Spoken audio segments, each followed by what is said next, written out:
Welcome to OState Daily. Casey Porter here. So glad that you decided to tune in. Fans, it was a mixed bag for the baseball team. Softball has had somewhat of a mixed bag as well. If you go to my social media accounts, you can see a video that I put out there that I wanted people to see. Hey, I would much rather OSU, of course, when you combine the 1-2 and the 5-4 records between the softball and baseball, that makes for a 6-6 record overall. I would rather both the baseball and softball be 6-6 right now, playing Louisville, Clemson, and Texas A&M, and Auburn, and all these great teams, Kentucky. I would rather them do that this early in the season and have a 500 record than start with cupcakes and then eat them and kind of get a false sense of security. I mean, a lot of guys, especially on the baseball side, really got thrown into the fire. Softball, you got to be very impressed with Ruby Malin. She's fiery inside the circle. She's very good. Katie Kuntz, how good of a job has she done? Boy, she has made a tremendous amount of improvement. The Cowgirls are showing that they can score without hitting home runs, that's something that worried me a little bit last year. Cardi Godwin is just simply fantastic. Rosie Davis continues to get better in her sophomore campaign. So the pitching is there with Ruby Malin. Katie Kuntz has done a good job. The hitting will come around. I think this has a chance to be a maybe a less explosive offensive team for the Cowgirls, but definitely a more consistent team. But we will talk more about the softball with Scott McKinley tomorrow, and he'll get all into that. But as far as the baseball goes, Friday night, of course, a disappointing loss to Clemson. You felt like Oklahoma State had that one in the bag. Gabe Davis, point blank, OSU for them to reach their goals. This is a team that's very exciting. It's a team that, on the who, from a talent perspective, definitely is an Omaha caliber talent team. This is a team that I know it's going to sound crazy because you lose Carson Benj, you lose Zach Earhart, you lose Brian Holiday, you lose Sam Garcia, Tommy Molsky, and all those great pitchers out of the pen from Robert Kranz out of the pen last year. And those are the guys I think are going to be the hardest to replace. But offensively, the newcomers, Jason Jones and Brock Thomas and Braden Smith, Garrett Scholl, Ian Doherty looks like he's going to be better this year. All of those guys, I think this could be a team that's as good offensively as it was last year, as good as Zach Earhart, Carson Benj, Lane Forsythe, as good as all those guys were. I think Jason Jones can replace a lot of what Carson Benj did. I think Brock Thompson, Garrett Scholl, and some of those guys can at least somewhat, Braden Smith can somewhat match what Zach Earhart did. And then we look at Lane Forsythe. I think that's a big loss defensively. Avery Ortiz, I think there's some question marks here that OSU is going to have to figure out. One is, who is the shortstop? If it's Avery Ortiz, keep throwing him out there. I think if you follow OState Daily, you know nobody is higher on just his gritty and toughness and just his ball player mentality. I love Avery Ortiz. But is he the shortstop for this club? I think, number one, OSU needs to figure out who their shortstop is. Then they need to figure out where they're going to play Nolan Schubert on defense. I think that's where most of the defensive uncertainties came from this past weekend, is just infield play. And then Nolan Schubert, where's he going to play defensively? Once you get that figured out, you have plenty of options. I mean, Brock Thompson could play short. Aiden Miola could play short. There's different options there. We'll see. But again, hey, it's early on. If it's Avery Ortiz, it's Avery Ortiz. He is an absolute scrappy ball player dude. But let's get into some of the meat and potatoes of the weekend. First of all, for Oklahoma State to reach its goals, Gabe Davis has to be a legitimate number one starter. The young bullpen arms that we saw this weekend, Noah Weck and Ethan Lund and Stormy Rhodes, those guys just need to keep getting back on the mound.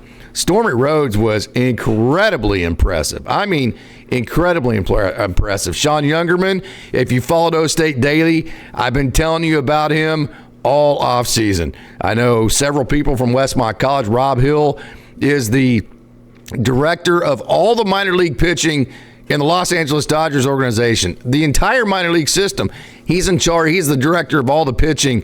He came from Westmont. Sean Coyne is the Rancho Cucamonga pitching coach, which is the high A affiliate of the Dodgers. Westmont College. Bailey Reed, professional pitcher, Westmont College. Simon Reed, professional catcher. Westmont College is a great baseball school. So I had a heads up on Sean Youngerman. You saw him come in and just dominate and blow away the three hitters that he faced, struck out the side. Ethan Lund, things didn't go perfect for him. We saw the 2 walks. We saw a wild pitch, all that kind of thing. Okay, him and Noah Weck, I think, ran into some bad luck, especially Noah Weck. I mean, Noah Weck was shoving. You talk about a young man that pitches with no fear. Noah Weck, man, he turns the ball right with that sinker, the two-seam. He turns the ball left with that tight cutter. He rides the top of the zone. He throws strikes with multiple pitches, and he is fiery. He's confident, and he is not afraid to throw his stuff up there and say, hey, my stuff's good enough to get you out. I don't care if you are the meat of the order. So, man, Noah Weck, there is no reason to be anything other than just super, super excited about him. And Ethan Lund, ultra, ultra talented. I think he probably got a little bit too hyped there in his OSU Cowboy debut, but you can see the 6'6" frame, just the ability to throw that sweeper in to the back foot of right-handers, throw multiple pitches for strikes, and the ability really even at a young age to get his stuff by hitters, even really, really good hitters. So, and then Stormy Rhodes. Stormy Rhodes is so far above his years in execution and understanding. So, you know, he has that two-seam that turns right. He has that cutter that turns left. He rides the top of the zone, and then he carries the bottom.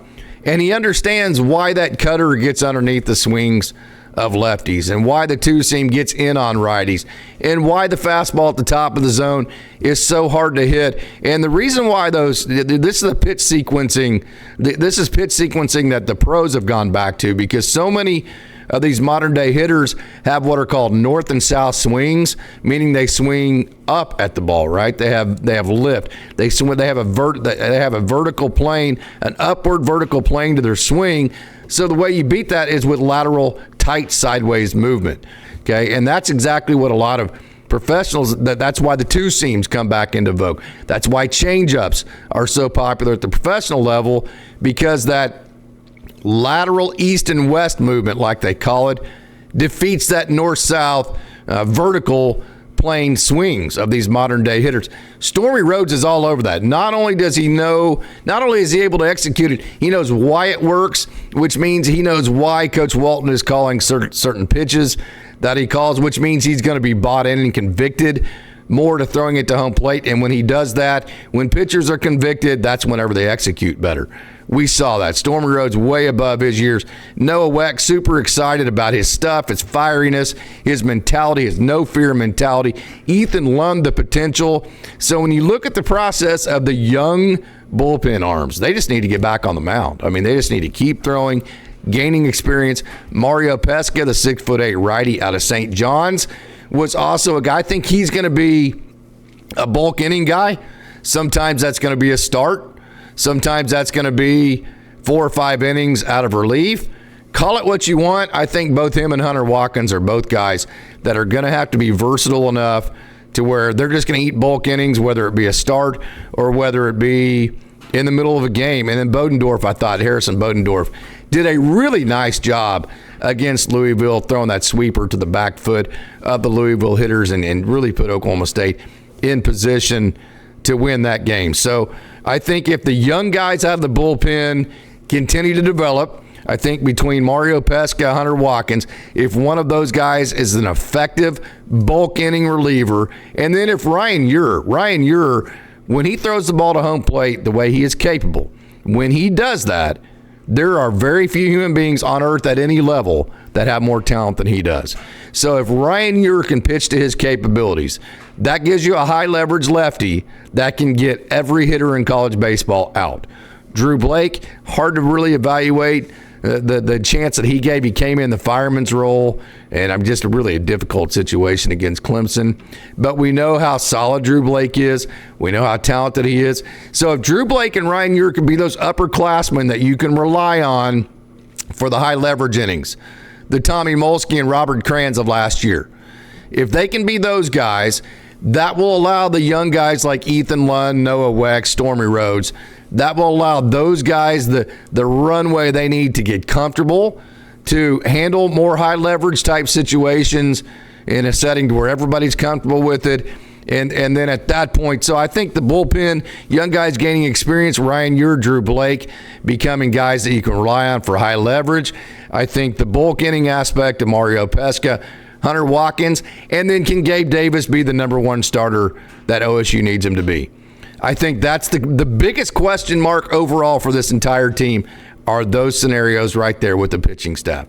Is that a situation to where Oklahoma State is going to develop the way that they need to? I think that right there is going to determine how far this team goes, because if Gabe Davis turns into a number one, if Mario Pesca and Hunter Watkins can be a number 3/bulk inning guy, if your three extremely talented freshman arms turn into the type of pitchers they're capable of being and gain the experience they need to become those pitchers, and then if Ryan Ure and Drew Blake become reliable high leverage guys that they need to be as upperclassmen, if all that happens for your pitching staff, then bingo, let's go. This is a team that can make Omaha, no doubt about it, because on the offensive side, as crazy as this sounds, you're replacing Carson Benj and Zach Earhart and Lane Forsythe, all great players, absolutely phenomenal players, right?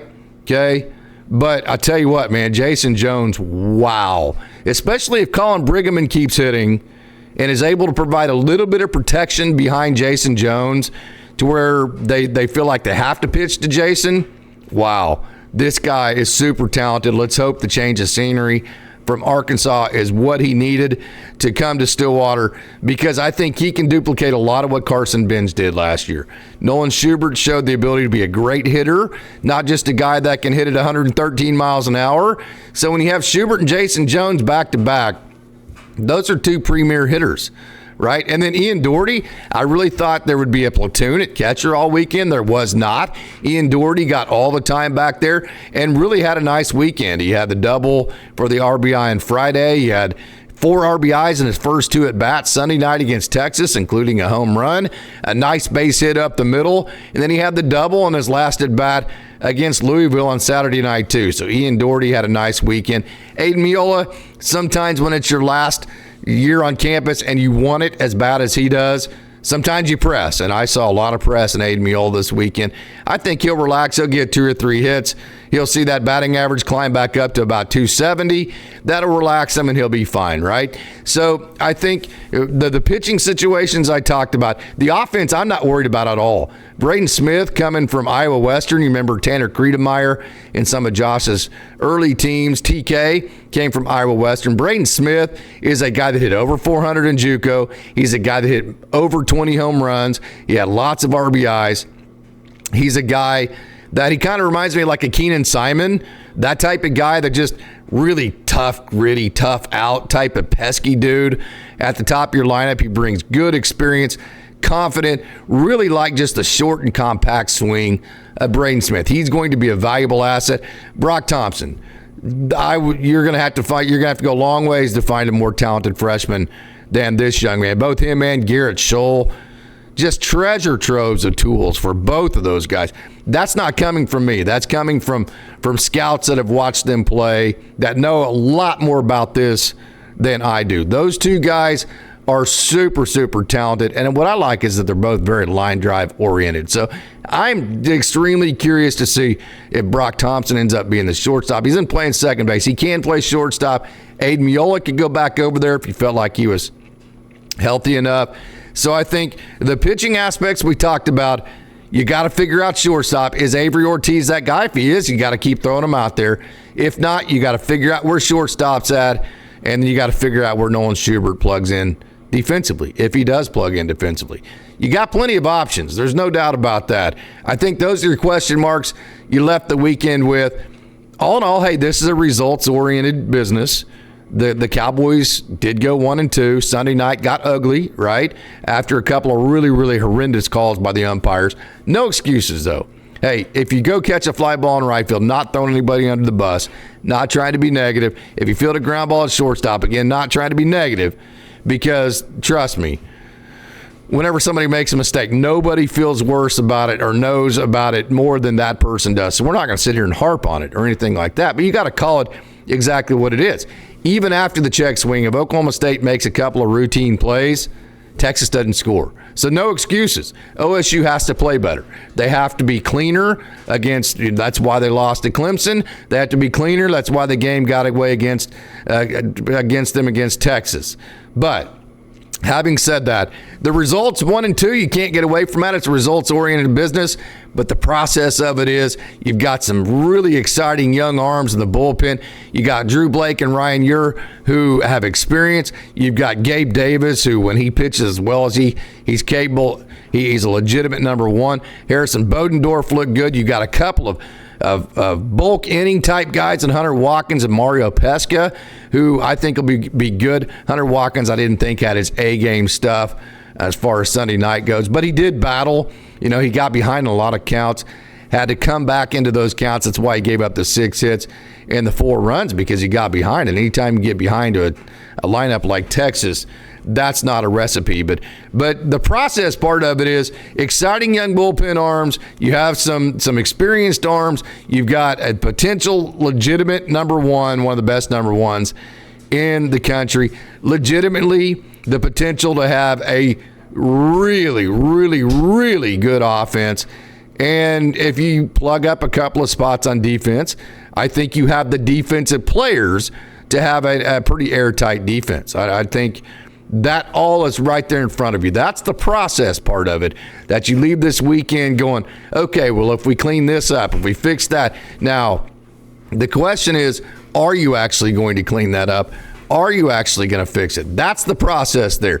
That's the process you work on to go figure all those things out. But the results are 1 and 2, all in all a mixed bag of baseball for the weekend for Josh Holliday and his squad. So, hey, I enjoyed watching it. I watched every inning of it. And I came away from the weekend thinking just the thoughts I gave. A couple of things here and there as part of the process. Get them cleaned up, and this is a team easily that has the talent to make it to Omaha. And then once they get to Omaha, they have the offense to win games. They have a number one starter to get them through that first game. They have very talented bullpen arms.